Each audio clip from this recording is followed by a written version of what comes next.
Hi, this is Shui with a review of a prototypical plain Jane looking Nike shoes. This is actually sort of like a NSW or Nike uh, casual wear, not a performance wear, lifestyle design, but it actually makes you feel like you want to put them on, lace them on, and go for a little bit of a jog or something like that. It's airmax 2X, interestingly. The name is because they have two air soles facing each other, like cheek to cheek. And there's little gaps here, so there's a lot of room for compression. So the heel air cushioning is always working great. The moment you step on it, you can feel it working. And adding to that, the midsole foam material, it feels like a typical soft EVA that's used in the early 2000. In the early 2000, many Nike Tech Down models or plain budget basketball shoes had awesome cushioning because the EVA foams are so soft. This is somewhat close to that. You don't forget about React, forget about Cushlon, forget about Lunarlon. Just make soft EVAs, Nike. It actually works.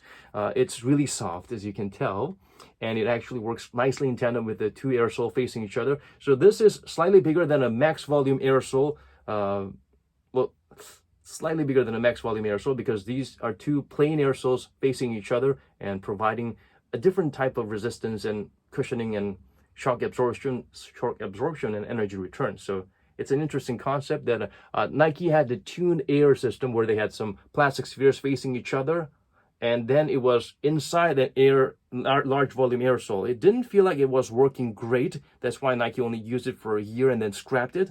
But this aerosol facing each other, the 2X system, I wish they would continue to dive deeper and use this more frequently in different settings. The heel cushioning is awesome, so if they had something similar on the forefoot, I think that would be heavenly, pillowy.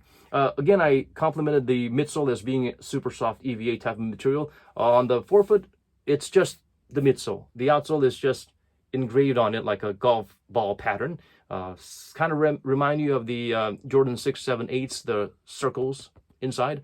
The traction is not incredible, but they actually do provide some degree of traction, which was something that took me by surprise, because when I saw just the midfoot foam and no outsole and just these lazy circular patterns, I thought I'd be slipping away if I did some serious running or did some side-to-side movement that requires some degree of traction. But it actually held up pretty well. Of course, on dusty courts, dusty floor surfaces, you will slide on them a lot more than some basketball shoes or other shoes that has steep groove traction, but this is not too bad. So I'm quite surprised. Here, the heel area, the entire 1/3 of it is hard rubber outsole, so there's going to be some significant durability there, even though the pattern is not that deep. The insole is plain old Ortholite, and it's very minimal, and it works nicely in tandem with the midsole. It fits somewhat narrow, somewhat true to size.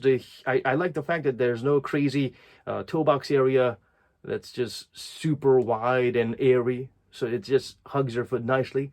It actually comes in unisex size, so if you order a size 9, they'll give you a women's size 10. And for the ladies, it will be a bit tricky for you as well, because when you're ordering a size, you need to think about how it might actually be. It might actually have been designed with a little bit more room for both gender.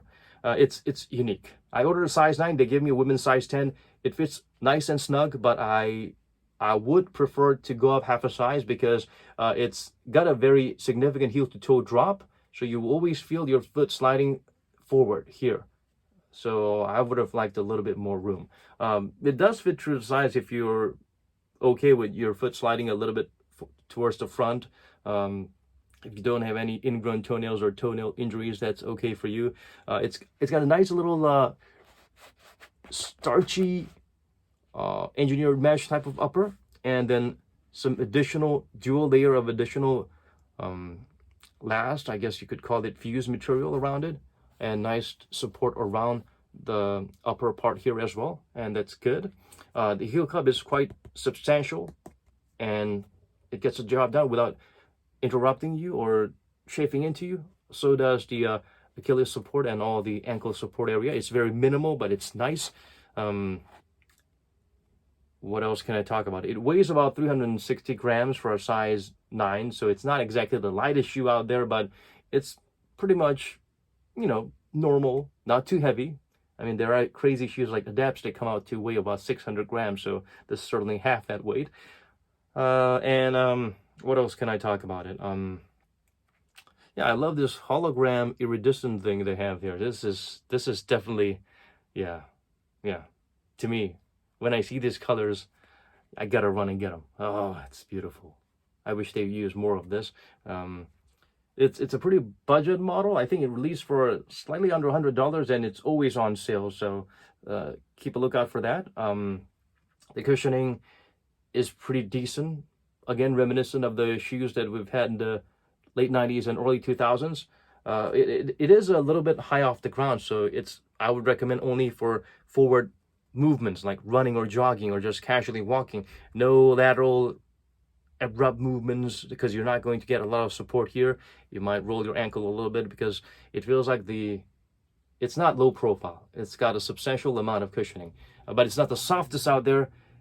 Yet it's better than some of those advanced Nike models which claim to have React or other kind of foam, but you don't really feel it. This is actually something you can feel.